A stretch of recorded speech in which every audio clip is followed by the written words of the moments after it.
Bonjour et bienvenue à cette dernière séance sur notre étude de Philippiens. C'est le dernier chapitre. Et aujourd'hui, on va parler de 6 mots pour donner. 6 mots sur le thème de donner. Voilà, donc on attaque tout de suite. Philippiens 4, au verset 10. J'ai éprouvé une grande joie dans le Seigneur de ce que vous avez enfin pu renouveler l'expression de votre intérêt pour moi. Vous y pensiez bien, mais l'occasion vous manquait. Le premier mot, c'est reconnaissance. Reconnaissance de Paul pour la générosité et les dons des Philippiens. Et dans cette reconnaissance de Paul, il y a une grande joie. Et on a vu cette qualité, la joie, que Eric nous a présentée au chapitre 3. Une joie qui vient de la confiance, confiance en Dieu, confiance dans son salut. Et là, cette joie-là, c'est pas une émotion, c'est pas un sentiment. La joie de Paul, la reconnaissance de Paul, mais aussi il nous parle ou il nous montre comment recevoir. Parce que recevoir, c'est aussi une qualité qui se développe.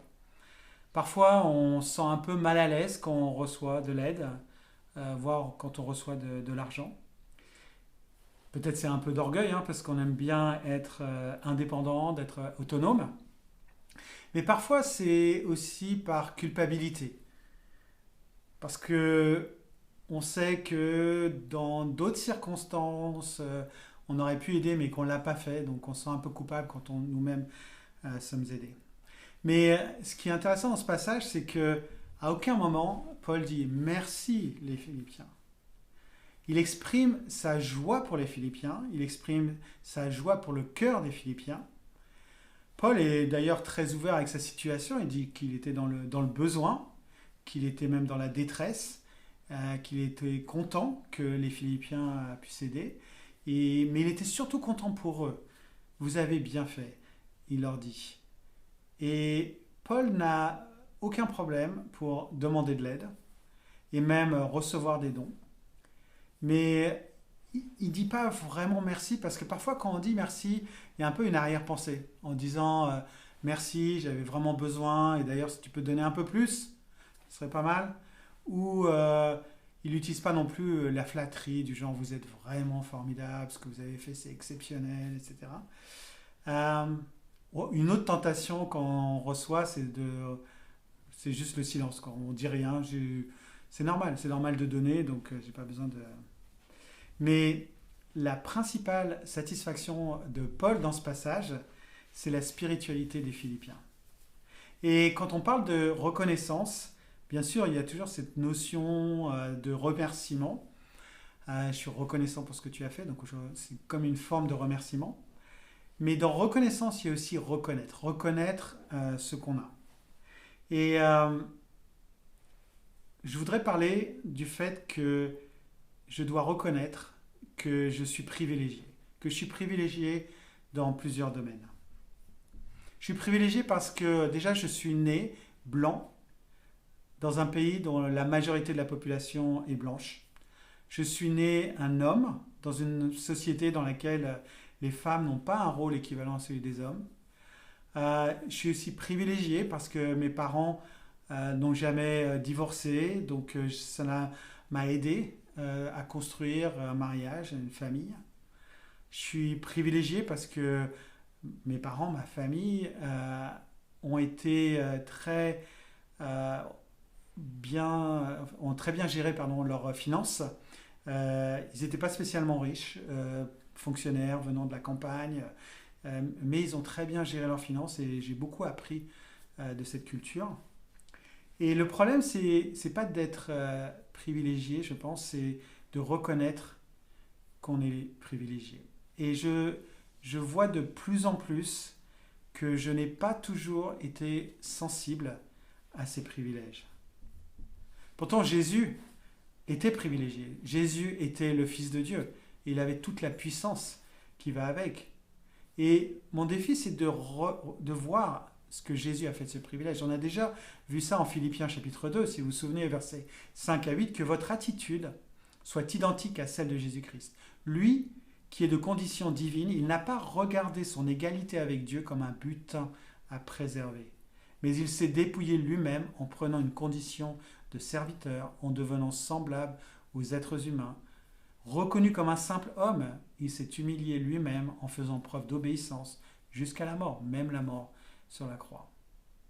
Et c'est facile et c'est tentant quand on est un homme blanc privilégié de penser que tout le monde a les mêmes droits et que les inégalités n'existent pas. Et j'ai pensé ça pendant trop longtemps et dans plusieurs domaines. Et j'ai commencé à étudier le sujet du racisme dans l'Église il y a 2 ans environ. Et j'ai lu pas mal de choses et ça m'a aidé à évoluer. Mais je dois avouer que toutes les conversations qu'on a en ce moment, ça me fait vraiment progresser. Et je suis vraiment content parce que plus je creuse de tels sujets, plus je me rends compte que je suis loin et qu'il y a du travail dans mon cœur. Bon, ça tombe bien, j'aime bien le travail, mais il y a du travail dans mon cœur. Et comme Jésus me l'a montré, je ne veux pas considérer ces privilèges comme un butin à préserver.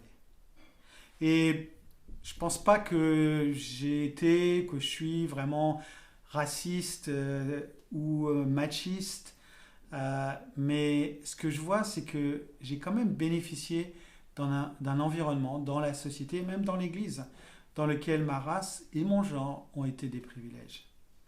Et ce que Jésus avait dit à Pierre et à ses disciples en Luc chapitre 12, on demandera beaucoup à qui l'on a beaucoup donné, et l'on exigera davantage de celui à qui l'on a beaucoup confié. Et ma responsabilité, c'est de reconnaître cette situation de privilège comme un bien qui ne m'appartient pas, mais que Dieu m'a confié. D'être reconnaissant, mais surtout de partager et de donner beaucoup. Voilà, c'était notre premier mot, la reconnaissance. Continuons à partir du verset 11. Ce n'est pas à cause de mes besoins que je dis cela, car j'ai appris à être satisfait de ma situation. Je sais vivre dans la pauvreté, je sais vivre dans l'abondance. Partout et en toutes circonstances, j'ai appris à être rassasié et à avoir faim, à être dans l'abondance et à être dans le besoin. Je peux tout par celui qui me fortifie, Christ. Notre deuxième mot, c'est être satisfait, dans toutes les situations. Et les situations, ça veut dire ces circonstances, et que notre satisfaction, ça ne vient pas des circonstances. Moi, j'ai passé une bonne partie de ma vie à être insatisfait. Je voulais toujours plus. Et bon, il y a une partie de ce sentiment qui est noble. Je veux améliorer ma vie, la vie des gens autour de moi. Mais ce n'est que assez récemment, ces dernières années, que j'ai appris à être satisfait. Bon, il y a un seul domaine dans lequel j'ai toujours été satisfait, c'est ma femme. Bon, il faut dire, elle est tellement exceptionnelle que ça ne fait que prouver qu'à quel point c'est difficile de me satisfaire. Mais bon, en tout cas, je ressens depuis plusieurs années que je suis satisfait dans de plus en plus de choses et que c'est vraiment beaucoup plus agréable à vivre. Mais je vais laisser ma femme partager sur apprendre à être satisfait. En verset 11 de ce chapitre, Paul dit qu'il a appris à être satisfait de sa situation. Il continue en disant qu'il sait vivre dans la pauvreté et dans l'abondance. Partout et dans toutes circonstances, il a appris à être satié et à avoir faim, à être dans l'abondance et dans le besoin. Et en verset 13, il y a ce verset qu'on connaît tellement bien, « Je peux tout par celui qui me fortifie, Christ ». Alors, ce qui me frappe ici, c'est vraiment le mot « apprendre ». Parce que Paul dit qu'il a appris à être satisfait, qu'il a appris à vivre soit rassasié ou soit dans la disette. Et il a certainement appris parce que c'est Christ qui le fortifie. Je trouve que c'est vraiment encourageant cette idée d'apprendre à être satisfaite ou être contente. Parce que déjà, ça nous montre que ce n'est pas vraiment naturel de vivre toujours satisfait ou toujours content. Et c'est vraiment rassurant de savoir que je peux apprendre. Et quand on pense à Paul qui a écrit ces paroles lorsqu'il était en prison, on sait que vraiment qu'il l'a appris parce qu'il était dans une situation pas du tout désirable d'aucune façon. Je trouve que moi, naturellement, je ne suis pas satisfaite. Je veux toujours autre chose après, ou je suis célibataire, je veux me marier, je suis mariée, je veux avoir un bébé, j'ai des bébés, je veux qu'ils grandissent pour que j'ai plus de temps, je veux qu'ils soient plus grands pour être indépendants, et puis après ils partent de la maison et voilà, ils sont plus avec moi. Donc on peut tellement être dans l'insatisfaction de notre situation, et ça c'est juste d'une seule façon, il y a plein d'autres façons aussi. Mais je voulais aussi partager cet exemple de comment j'ai appris, même dernièrement, pendant le confinement, d'être quelque chose sur être satisfaite, être contente. Et en fait, je vais prendre l'exemple de la famille Nettie et Kofi pendant le confinement. J'ai dit la famille parce qu'en fait, la famille Nettie, Estelle et Cyril et leurs deux filles ont accueilli la famille Kofi pendant qu'ils cherchent un logement pour s'installer ici en région parisienne. Et après, le confinement est venu, donc ils se sont trouvés à 10 personnes, et parfois plus, je pense, dans un appartement qui était destiné à loger 4 personnes. Alors, quand j'ai vu cette situation au début du confinement, je me suis dit, c'est difficile. Non seulement ils vivent à plusieurs dans un appartement plus petit, mais en même temps, maintenant, ils sont H24 ensemble. Et je me suis mise à la place d'Estelle en tant que maman qui gère sa maisonnée, son foyer.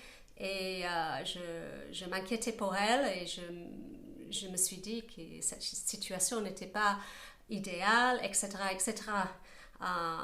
Mais c'est là que Dieu m'a appris une belle leçon parce que, comme vous savez, c'était quand même 2 couples de disciples et ils ont certainement fait beaucoup confiance à Dieu pour vivre cette situation et apprendre à être contents avec. Et nous avons vu qu'à la fin du confinement, comme vous savez, 3 de leurs enfants, 3 ados, sont devenus aussi disciples. Donc après ce confinement, sur ces 10 personnes, il y en avait maintenant 7 qui sont disciples.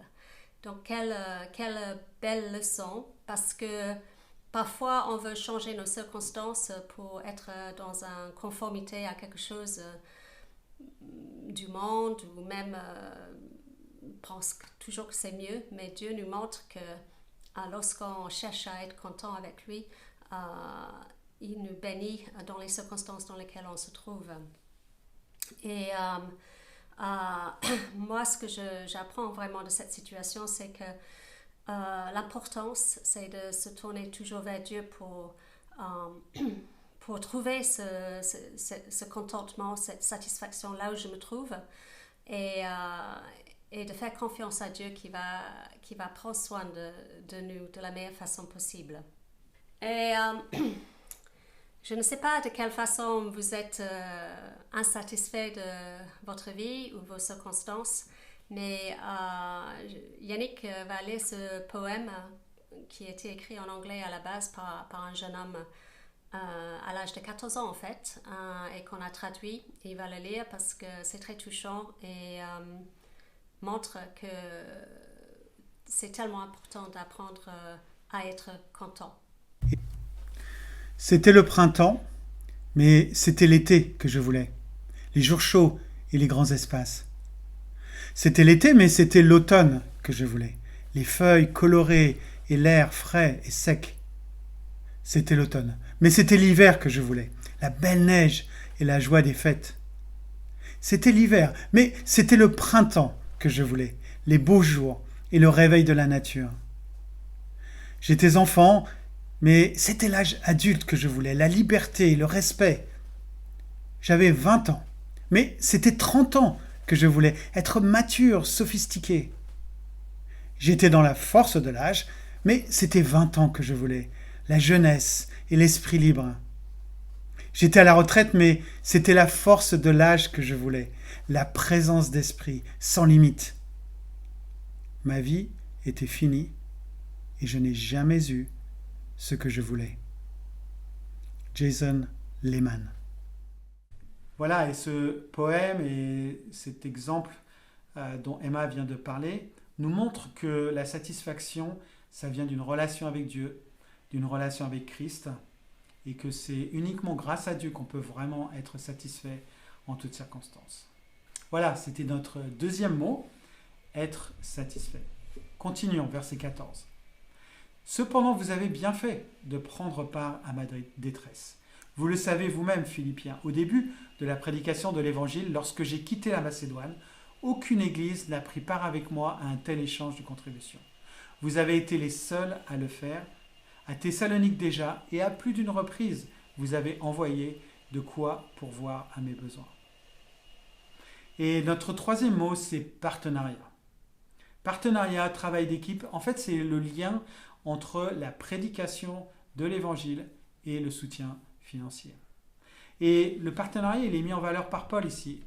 Et dans mon rôle bénévole d'administrateur de l'Église de Paris, mais aussi dans d'autres circonstances comme la Fédération européenne des églises chrétiennes, et depuis un an environ, même un peu plus, dans mon travail professionnel, où je travaille beaucoup pour établir des partenariats pour la prédication de l'Évangile, je vois à quel point ce travail d'équipe est important.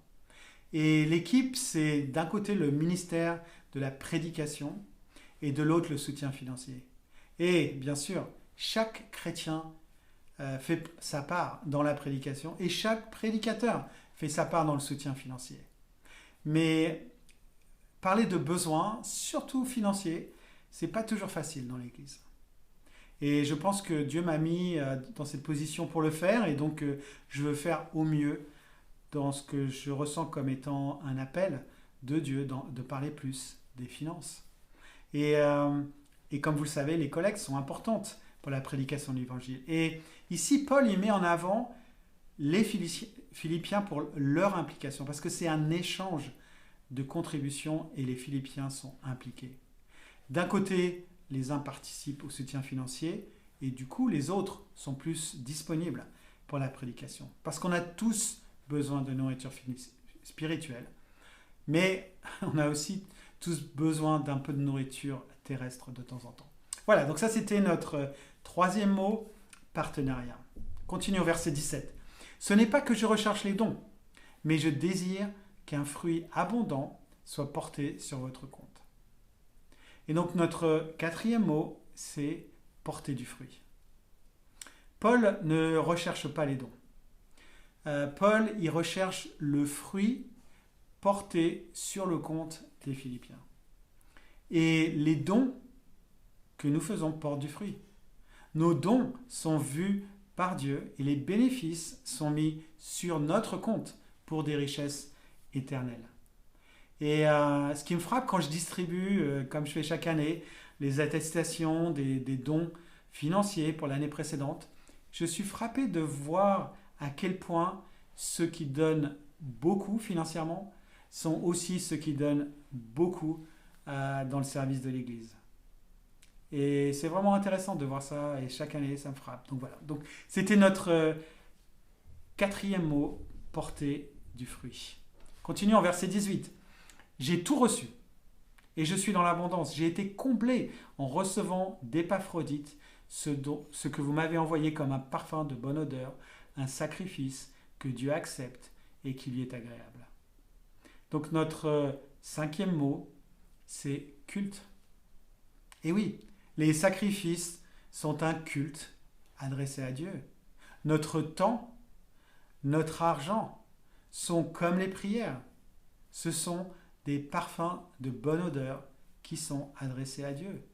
Et je suis de plus en plus à l'aise pour parler de ces sujets parce que je vois de plus en plus que ce n'est pas une question de richesse matérielle, mais d'attitude par rapport à ces richesses. Et une de ces attitudes, c'est que nos dons soient un culte adressé à Dieu. Et oui, nous pouvons adresser un culte à Dieu en donnant un peu de ce qu'on a. et oui, un chèque ou un virement, c'est un parfum de bonne odeur agréable à Dieu. Et souvent, on n'est pas à l'aise quand on travaille pour l'Église de parler de ces sujets parce qu'on a l'impression que c'est pour nous. Mais c'est ce que Paul fait ici. Il dit, voilà, vos dons, c'était un parfum de bonne odeur, un sacrifice que Dieu accepte et qui lui est agréable. Voilà, donc c'était notre 5e mot, un culte. Nous avons notre dernier mot, verset 19. Et mon Dieu pourvoira à tous vos besoins, conformément à sa richesse, avec gloire en Jésus-Christ. À notre Dieu et Père, soit la gloire au siècle des siècles. Amen. Notre 6e mot, c'est foi. Parce que Dieu pourvoira à mes besoins. Et je sais que Dieu pourvoira à mes besoins, à tous mes besoins. Je le sais parce que je l'ai déjà vu dans ma propre vie. Je l'ai vu dans la vie de pas mal de gens autour de moi. Je pense toujours à ce livre de George Muller. C'était quelqu'un qui avait mis en place des orphelinats, mais sans moyens. Et il cite plusieurs exemples où il n'y a rien à manger, mais ils mettent le couvert, ils se mettent autour de la table, ils font la prière de bénédiction et quelque chose se passe. La nourriture arrive sur la table. Et ça m'inspire de voir cette foi que Dieu va pourvoir à mes besoins. Mais le problème, c'est que parfois je suis insatisfait parce que Dieu n'a pas pourvu à tous mes désirs. Et ce passage est en Philippiens 4, versets 10 à 20 qu'on vient de lire ensemble. C'est juste après les versets 6 et 7 qu'on avait vus la dernière fois.